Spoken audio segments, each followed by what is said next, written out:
So we just got down here at Heritage Landing, a little after 6. Not sure what that car's doing, but right now I'm gonna focus down here on the shallower water. Try to get some bluegills, because they gotta be biting pretty soon. Got a nice little spot you can stand here, go down there. Figure this might be my best bet right now. And then when it gets lighter out, I'm gonna move down there where there's a drop off, jig for some pike or something, but not sure what that plan is. I don't think that's the Port City Princess. I think they make concrete here, but I'm not sure. But we'll see how we do. Oh good, that car's leaving. More fish for me. Alright, I'll let you guys know how we do here. Making longer format videos. Man, I'd love to live there. Beautiful place down here at Heritage Landing. Got a nice little walkway you can walk across. Weird art structure. Nice place to hang out, bring your kids, smoke a joint. Not with your kids, or with your kids. Doesn't matter. Okay. Got the joint lit up. Got Worm, the ghost bobber, weightless. Let's get it. So I'm assuming it's dead, not sleeping, but that's a swan. We're gonna throw over there and see if we can wake him up. I've never seen a swan sleep in the water. It is in fact a sleeping swan. I didn't throw on him, but I feel close to him. Let's see here. Get this to stick.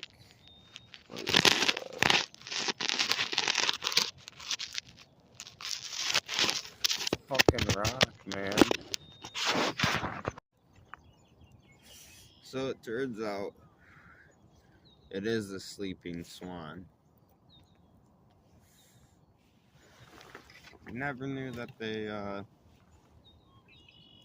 like I said, they slept in the water. Now, you guys let me know in the comments if you've ever seen one sleeping in the water. I thought they always slept in the nest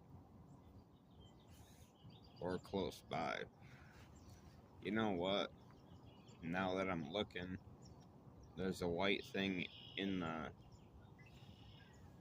what's it called, the reeds behind it to the left. Probably can't see it with the camera.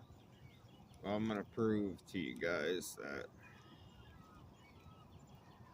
she's definitely asleep.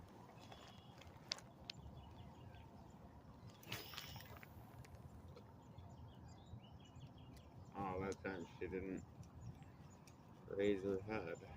Trying not to hit her or get close.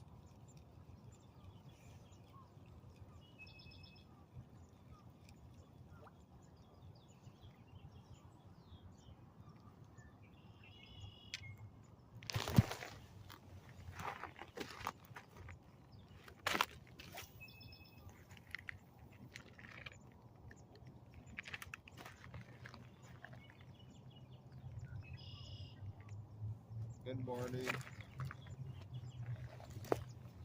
She's like, what the fuck? Cool. Sleeping swan. See right there is the white thing I was talking about. Back there. So my dumbass left this can of Red Bull down here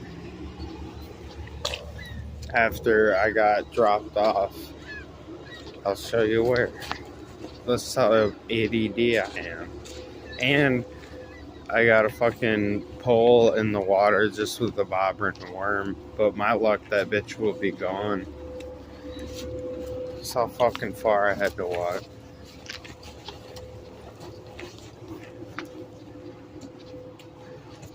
I'll spare you the whole footage, but all the way to where we drove that silver car. Fish of the day, the little bluegill. Way too little to keep, too big for bait, hand size. Bit real slow. Good sign though.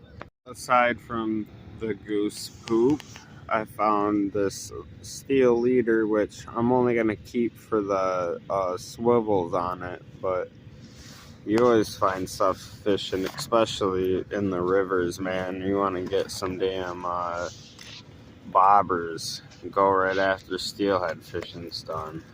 Gee, it's absolutely insane. But yeah, we got that gill right there. Don't know if you can see where my bobber is.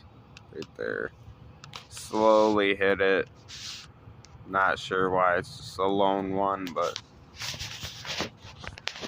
we'll see.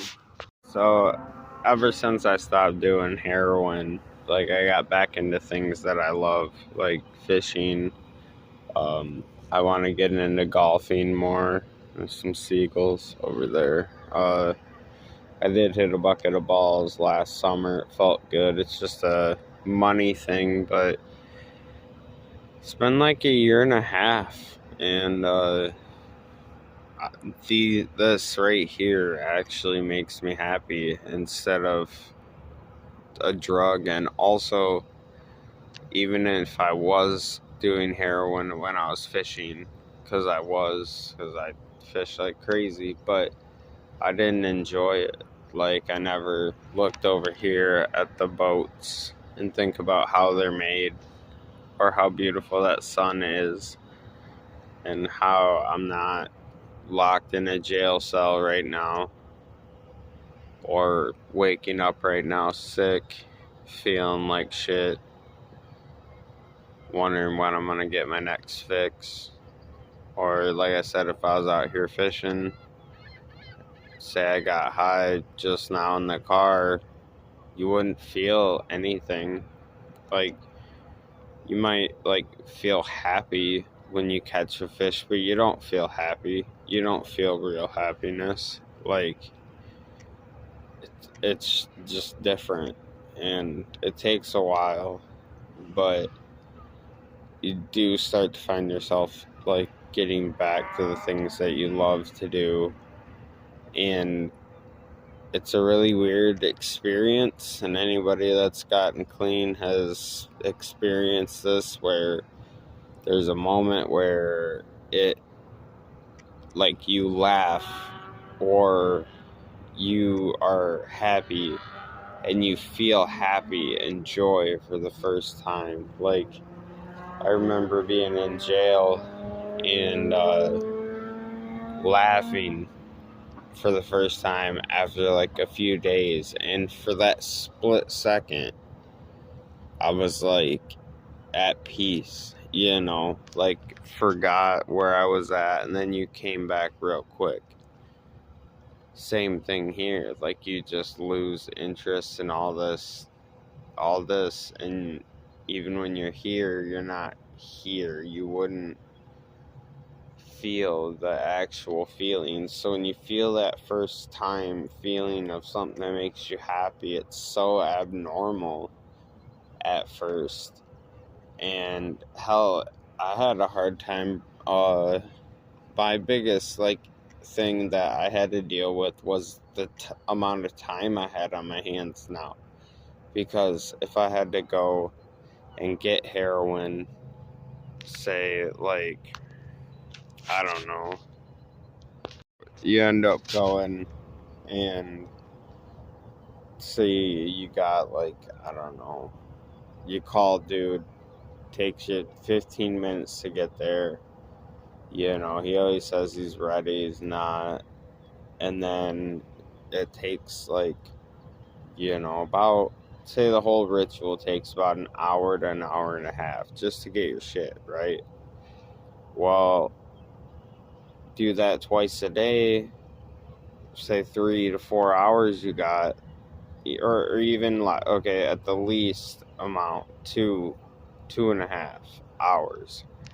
And that's not the time spent like nodding off and shit like that. That's just getting it, doing it, waiting for dude, that kind of thing. So my biggest thing was figuring out how to deal with this time.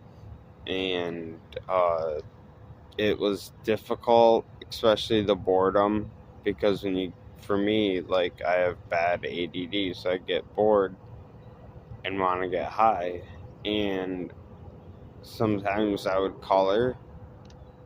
I did that for a while, but eventually I found things like that keep me busy, which unfortunately I'm 32, so the things that I choose to keep me busy are usually shit around the house. But either way, man, you gotta just go back to what the things you like to do, used to do, and start enjoying them. But you gotta take the first step and not look at the big picture. Don't look at everything as a whole thing. Just look at like the first goal. Like, okay, if you're in jail, think you got to get out, you got to get on probation, this, that.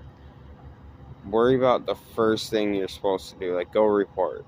Worry about that. Then worry about the next thing. Because if you look at it as a whole, like it's just overwhelming. You're gonna just say fuck it. That's what I did. So this goose decided to fuck around and find out I was casting, so I didn't get it, but the swan chased it from over here, and the goose, not knowing, flew all the way over there where its nest was. And then, no, it looks like the goose is, damn, there went a fish. Alright, we gotta stop. Oh shit, hold on. Yeah, we gotta go. Little fat largemouth on the old rattle trap. I didn't even I casted it, and as soon as I reeled it, like, it must have bit it on the way down. If I had to guess, probably 13, 12 and a half, something like that. Big fat one though. Gotta let her go. I'm not sure what that boat is. They do have a boat that you can like rent in the summer. They go out around sunset. Everybody gets drunk and stuff. Pretty cool. I like that. So it looks like they're still beefing. I mean, they must have nests by each other. I don't know. If I was the goose, I'd just fucking fly away, but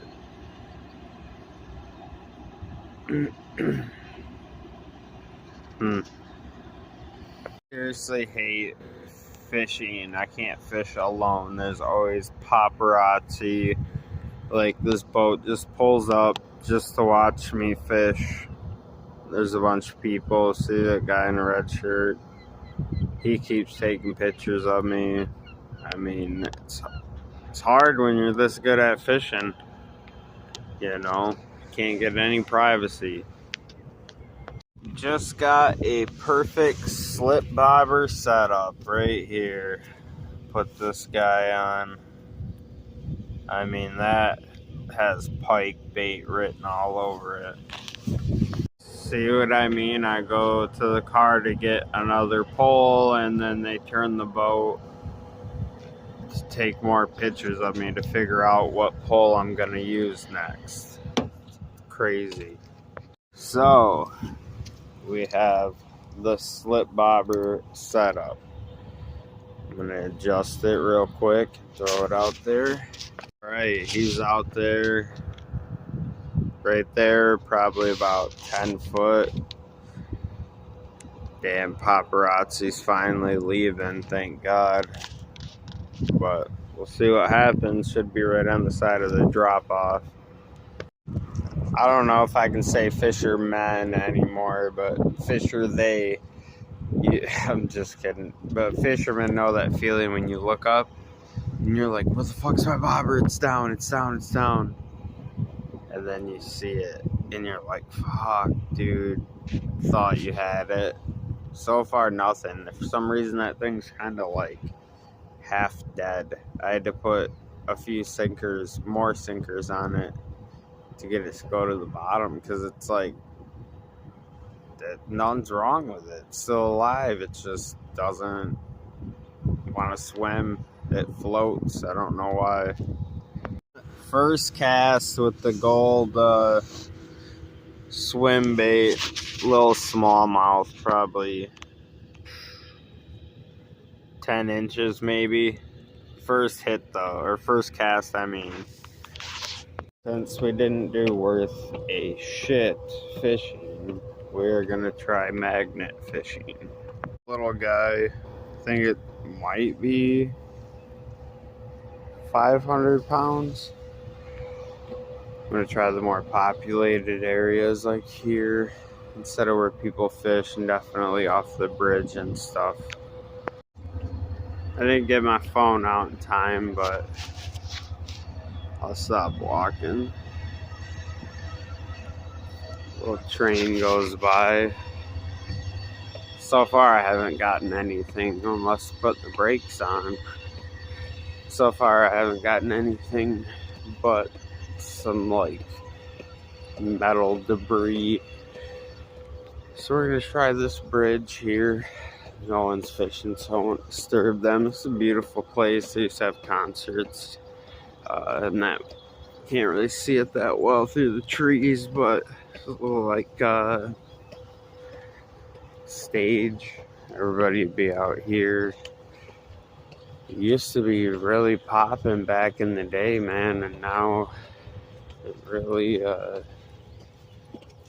went not downhill. Just a lot of people don't come out here. They don't do a whole lot, even though, like, to be honest, Muskegon's beautiful, like absolutely beautiful. They got these cool little benches. If you wanna fish or sit out there or whatever. Alright, see what we can get. There's the train that we seen earlier that I barely could get on video. No luck with the magnet, only a few like metal shavings, that's it. Not even a nail.